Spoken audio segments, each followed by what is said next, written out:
Siyempre, he was joking, you know.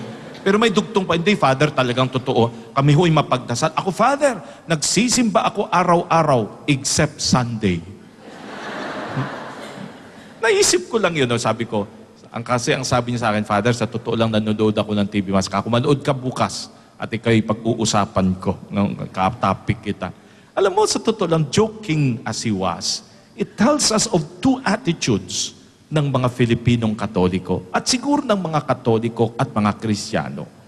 Hindi dahil sa tayo ang tatay natin, pari, o kaya'y member tayo ng mga religious group o lahat ng asosasyonas ng simbahan. Hindi dahil tayo'y binyagan, automatic religious ang tawag sa atin. Automatic, pwede tayong makapasok sa kaharian ng Diyos. Hindi.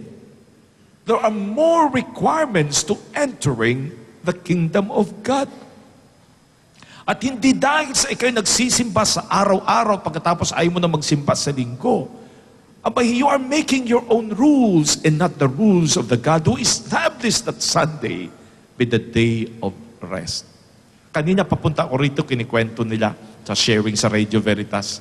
Na dito sa atin po, mula sa Japan, isang show inadapt na mga Pilipino. Ang tawag ay Hole in the Wall. Naalala niyo yon? Kung saan, mayroong pong pader na itutulak ka sa tubig. Pag ikaw ay hindi marunong mag-adjust sa maliit na butas na kung ano, iba-ibang klase ang forma, ay kayo'y talagang babagsak doon sa tubig. Yung maliit na butas, eksakto lang sa katawan ng tao. Mayroong pabaliktad, may patihaya, hindi mo na alam kung anong gagawin mo. Pero yung butas nakaporma doon sa pader, i-adjust mo ang sarili upang ikaw'y makalusot at hindi matulak sa tubig na nag-aantay sa iyo. A hole in the wall. Alam niyo mga kapatid, si Kristo ngayon tells us one very important thing. You cannot enter the kingdom of heaven. And for many who will try, they will not be able to because they did not try enough.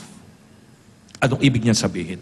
Makitid ang pintuan. I-a-adjust mo ang sarili ayon sa pintuan na naitalaga na ng Panginoon. Kung ikaw ang nagdidesisyon kung ano ang magiging buhay mo, kung ikaw hindi didisiplinahin ang sarili, kung hindi mo seryosohang pag-aralan kung paano makapasok sa kanyang kaharian, in all probability, maitutulak ka at hindi makakapasok sa kahariang kanyang itinalaga para sa iyo.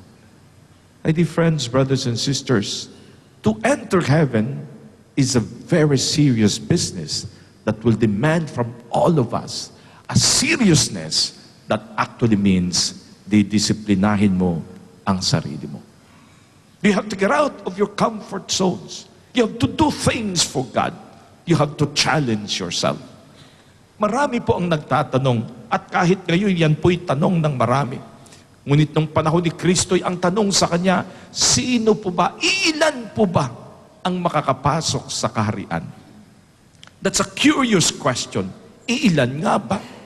Pero ang sagot ng Panginoon, seryosohan din.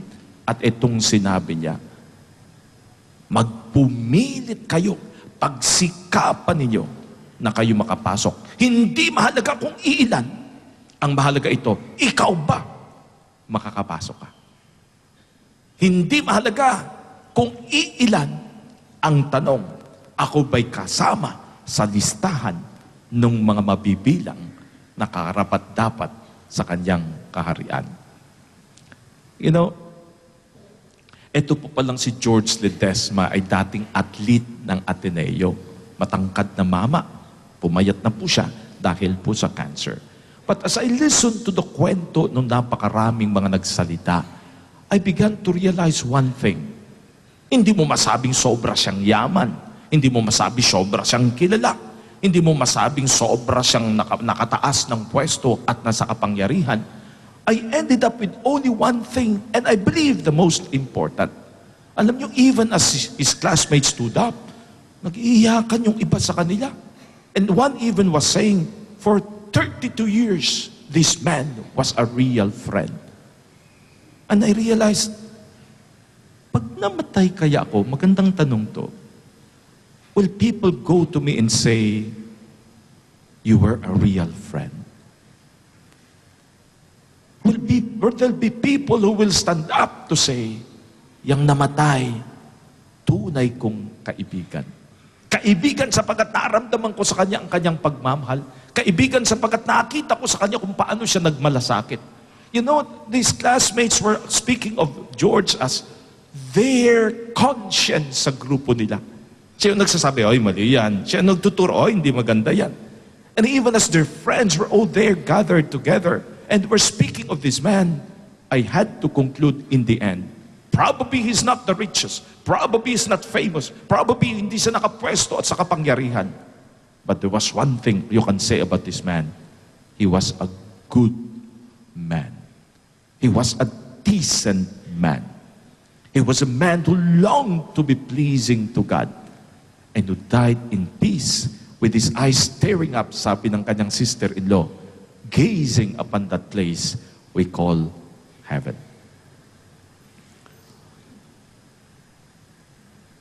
Naandun na ho kami sa libingan. Etong si Garlising, talagang hindi mo mapigilan.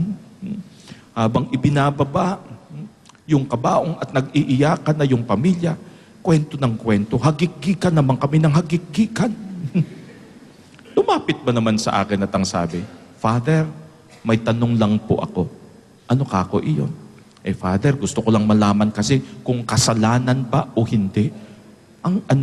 Father, kasi di ba, yan, pinapasok na siya ngayon sa libingan. Di ba, Father, ngayon uso na ang cremation. Akala ko yung tatanong tungkol sa cremation. Hindi kasi, Father, last year kasi, parang may nagawa ho akong mali, parang kasalanan, Father. Na Father, nagpunta po ako sa isang kaibigan.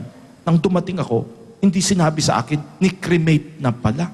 So pagdating namin doon, Father, ang nakita ko na lamang ay isang maliit na sisidlan nung abo nung kaibigan kong namatay. Father, sa amin kasi, pag pumupunta ka sa patay, dapat may sinasabi kang maganda tungkol doon sa patay. Father, nang lumapit ako, hindi ko maisip ko anong sabihin ko.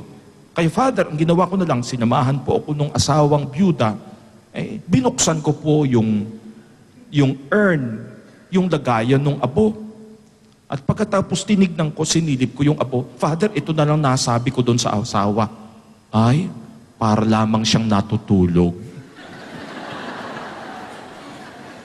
Talaga kako tong sigarito na to. Wala na daw siya masabi, kundi yung tinignan na abo, para lang na siya natutulog. Mga kapatid, brothers and sisters, sana naman pag tayo po'y namatay, wag lang sabihin yung, para siyang natutulog. Sana mas magandang masabi, you were a good man. You were a decent man. You lived your life taking risks. You lived your life showing how God truly cares. You lived your life seriously knowing one day you would want to go into heaven.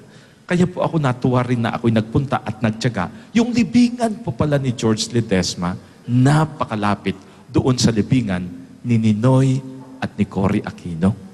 Kaya sapagkat lumakad po sila, ako'y humarurot na. Dumiretso na ako ron. Nakasutana po ako, nakastola. Nakita ko yung maraming pulis kako siguro dito banda. Nag-aantay po sila na darating si Noynoy. Pero kako nauna na ako. Pasimple, may mga major roon. Pero kako wala akong pakialam. Nagsuot po ako ng aking stola. Dumiretso po ako sa puntod ng dalawa. And as I stood there, tinitignan ako ng tao. Wala ko akong pake. And I just prayed. And I had two prayers. Lord kako, etong dalawang nasa aking harapan, they were people